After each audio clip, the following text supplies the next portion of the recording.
దక్ష పుట్టినరోజు నాడు భూమిని ఒకసారి ఇంటికి తీసుకొస్తావా? సరే ఫ్రెండ్, నువ్వు వింతలా అడుగుతున్నావు కాబట్టి భూమిని ఇక్కడికి తీసుకొస్తాను.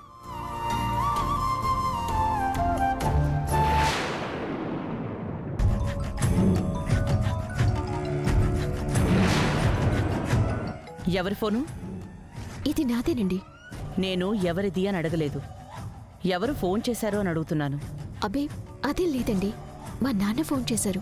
మాట్లాడు. హలో జానకి, ఏంటమ్మా ఫోన్ లిఫ్ట్ చేయడానికి ఎంత టైం పట్టింది?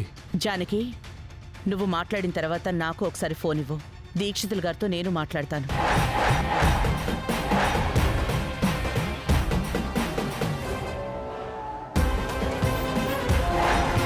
జానకి పరిణయం సోమవారం నుంచి శనివారం వరకు సాయంత్రం 6 గంటలకు మీ ఈటీవీలో.